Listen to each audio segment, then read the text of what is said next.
Students, तो आज हम स्टार्ट करेंगे चैप्टर 3 जिसका नाम है pair of linear equation in two variable.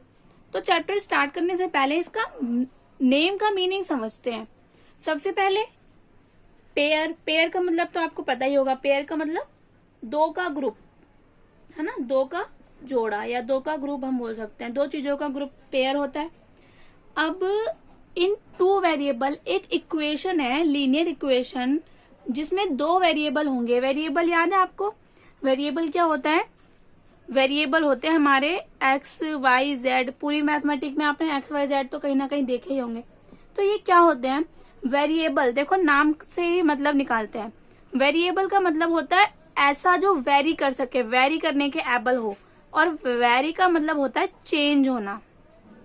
आपने देखा होगा आपकी एक्स की वैल्यू किसी क्वेश्चन में 2 आ जाती है, किसी क्वेश्चन में 3 आ जाती है, किसी क्वेश्चन में कुछ माइनस का जाता है, कभी 0 तो कभी कुछ। ये एक्स वाई जेड ये सब ऐसे हैं जिनकी वैल्यू चेंज होती रहती है। अगर हम बात करें 15 की, तो 15 के ही इक्वल है ना। 15 और किसी के इक्वल नहीं हो सकता। 15 की एक फिक्स वैल्यू है कि ये 15 है, ठीक है। लेकिन एक्स को अगर देखें, एक्स कई बार 10 के इक्वल भी आ जाता है किसी क्वेश्चन में, कभी 15 के इक्वल भी आ जाता है। मतलब इनकी कोई न्यूमेरिकली फिक्स वैल्यू तो होती नहीं है। तो इनको हम बोलते हैं वेरिएबल, जो वेरी कर सकते हैं, जिनकी वैल्यू चेंज होती रहती है according to the question, according to the situation. जैसे भी क्वेश्चन में आपको कंडीशन दी हुई है तो वेरिएबल, ठीक है। एक्स वाई जेड ये सब हमारे वेरिएबल होते हैं। अब टू वेरिएबल, दो वेरिएबल मिलेंगे इसमें आपको, और ये एक लीनियर इक्वेशन होगी। लीनियर इक्वेशन क्या होती है? अब सबसे पहले बात करते हैं इक्वेशन क्या होती है। देखो आपने एक्सप्रेशन पढ़ा होगा। एक्सप्रेशन क्या होता है? पॉलिनोमियल को ही एक्सप्रेशन बोलते हैं, ठीक है। पॉलिनोमियल को ही एक्सप्रेशन बोलते हैं। पॉलिनोमियल हमने चैप्टर 2 में पढ़ा है अभी। तो जैसे कि 2x हो गया, ये एक टर्म है, ये एक एक्सप्रेशन हो गया, ये भी एक एक्सप्रेशन हो गया, ठीक है। ये पॉलिनोमियल भी है, याद हो तो। ये मोनोमियल है, ये बिनोमियल है। तो इसी को हम एक्सप्रेशन बोलते हैं।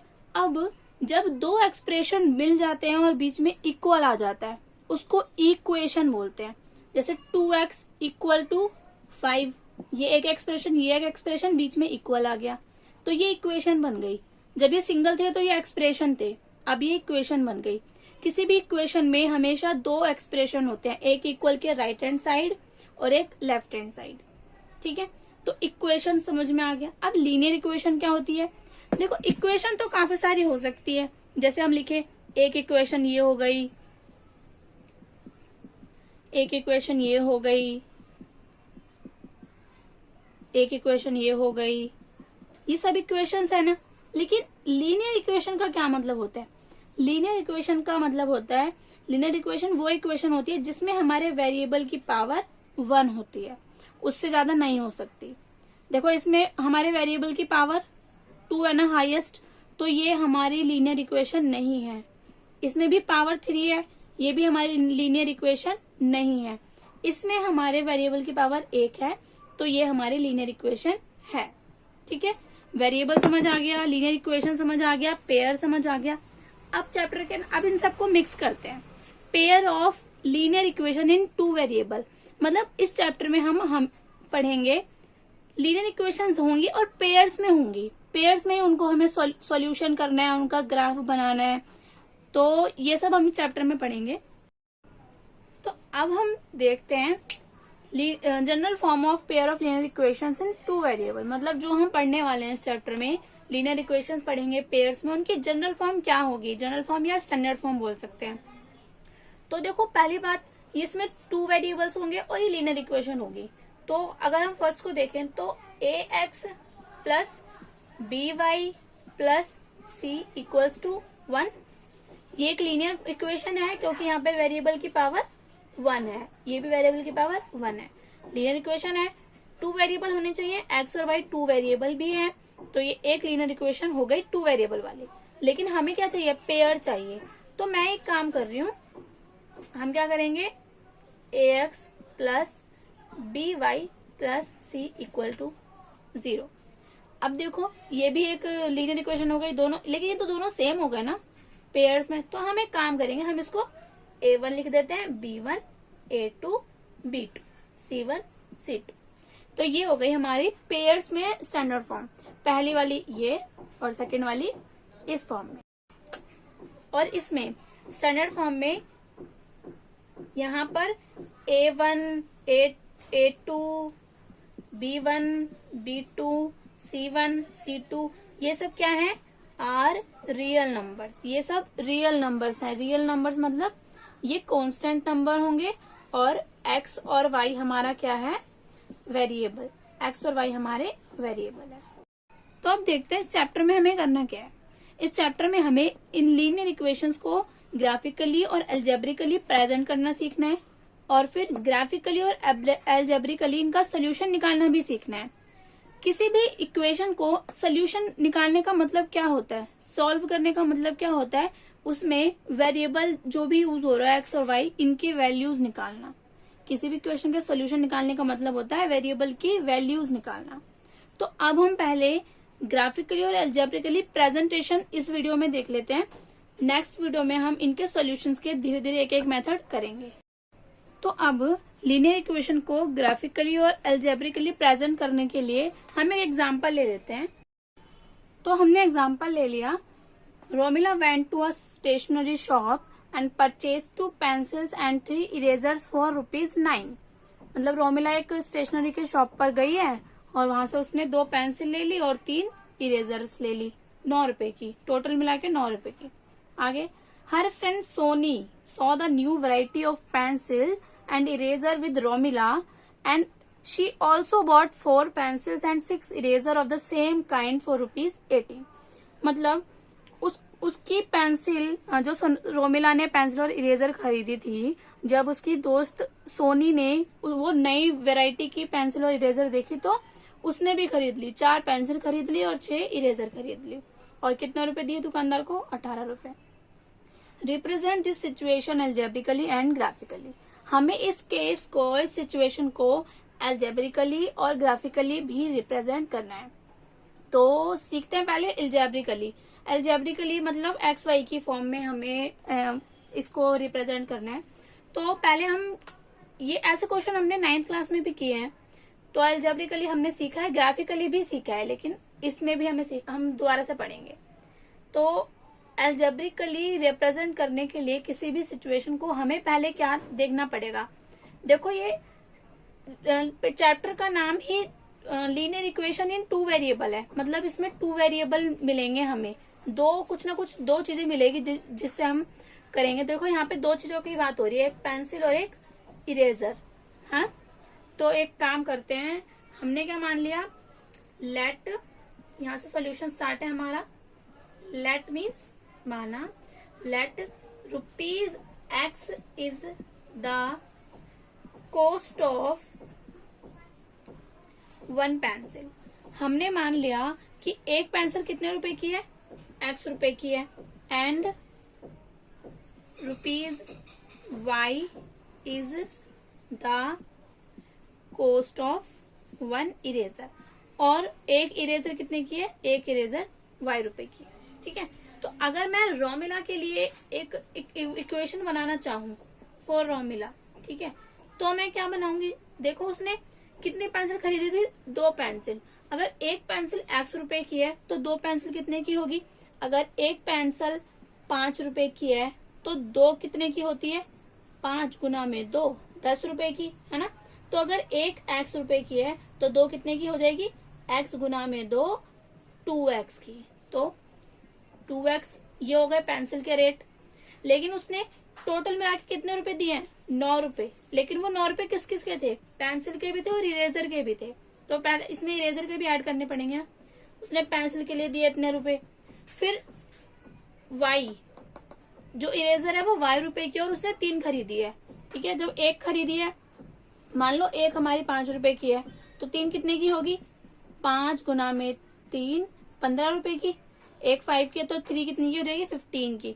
अभी हमें देखो एक Y की है तो 3 कितने की हो जाएगी, 3Y की। यस, तो 3Y। ठीक है, 2X मतलब 2 पेंसिल्स, 3 इरेजर, और टोटल मिला के कितने रुपए दिए उसने, 9 रुपए। ठीक है, ये तो बन गई रोमिला की, देखो एक इक्वेशन बन गई ना, 2 वेरिएबल है एक्स और वाई और पावर 1 है, लीनियर इक्वेशन भी है। अब हम बनाएंगे सोनी की। सोनी ने क्या बोला है, उसने कितने कितने खरीदी है, उसने 4 पेंसिल खरीदी है, तो कितना हो जाएगा 4x, एक x रुपए की है तो 4 कितने की हो जाएगी 4x की। और उसने 6 इरेजर्स खरीदी है, एक इरेजर कितने की है y रुपए की, तो 6 कितने की हो जाएगी 6y की। और उसने कितने रुपए दिए दुकानदार को 18 रुपए।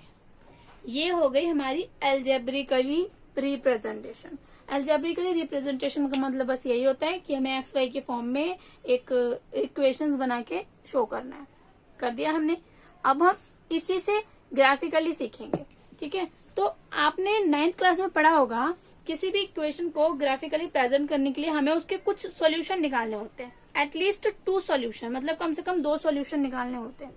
तो एक काम करते हैं, मैं इनको ऊपर लिख लेती हूँ पहले, 2x plus 3y is equals to 9 and 4x plus 6y equal to 18, ठीक है। तो अब हम एक काम कर रहे हैं, अब हम इसको ग्राफिकली प्रेजेंट करेंगे। ग्राफिकली प्रेजेंट करने के लिए हमें 2 सॉल्यूशन कम से कम चाहिए। फिर भी मैं 2 सॉल्यूशन निकालूंगी। तो इफ अगर हम ले लेते हैं x इज इक्वल्स टू 0, अगर मैं x को 0 रख लूं तो देखो जब हम x की जगह 0 रखेंगे तो 2 को 0 से मल्टीप्लाई करेंगे, पूरा 0 हो जाएगा। यहाँ पे क्या बचेगा 3y equal to 9, 3y equals to 9। अब y को हम यही रहने देंगे, 3 को अपोजिट साइड लेके जाएंगे तो डिवाइड में आ जाएगा, डिवाइड होके क्या आ जाएगा 3 3 9।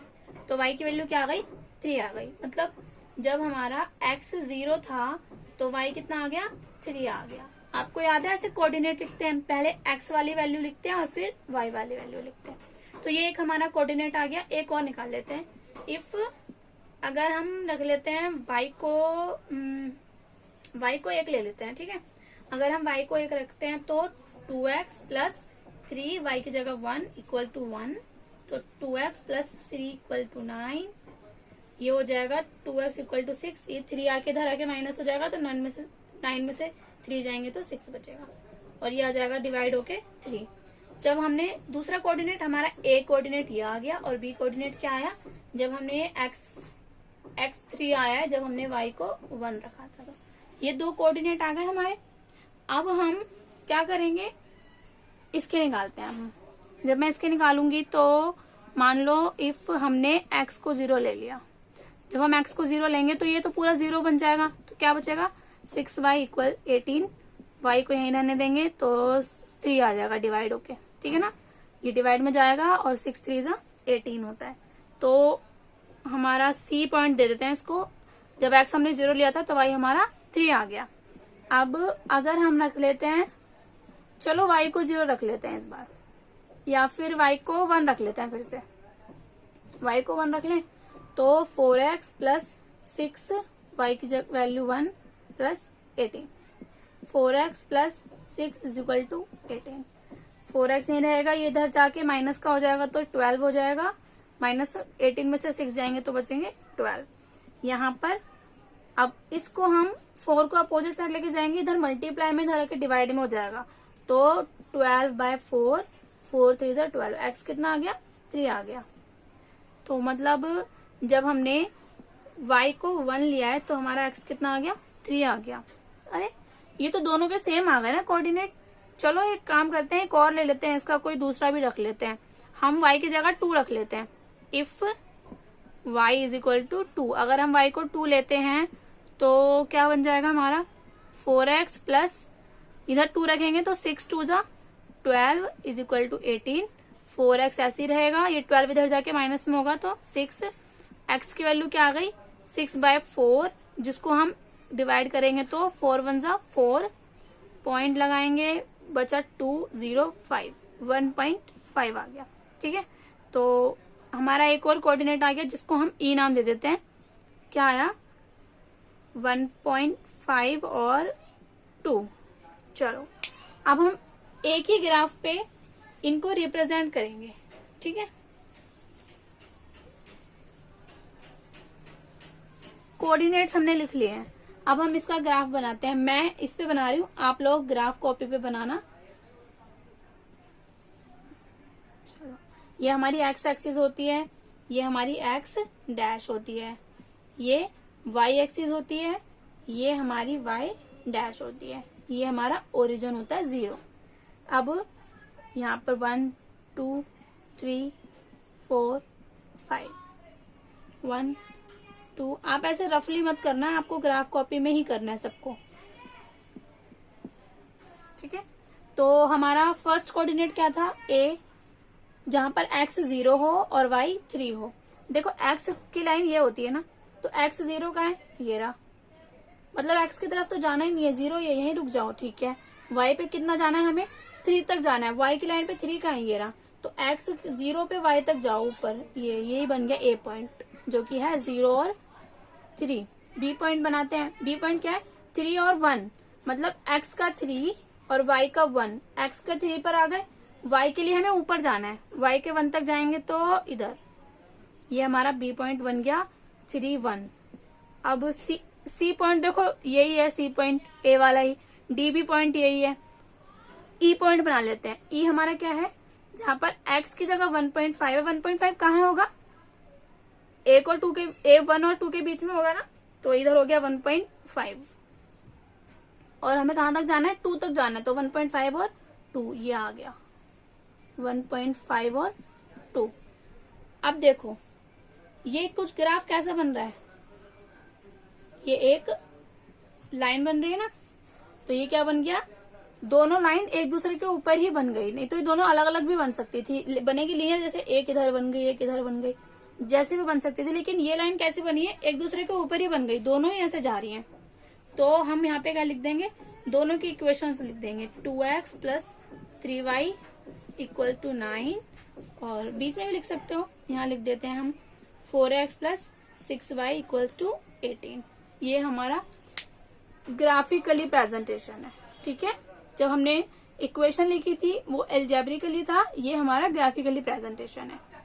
अब ये जो है हमारा 3.1 में हेल्प करेगा और पूरे चैप्टर में भी हेल्प करेगा। तो इस वीडियो में हमारा इंट्रोडक्शन फिनिश होता है। अब हम नेक्स्ट वीडियो में 3.1 करेंगे और आगे के कॉन्सेप्ट भी करेंगे। तो बाय बाय गाइस, मिलते हैं नेक्स्ट वीडियो में 3.1 और भी कॉन्सेप्ट्स के साथ।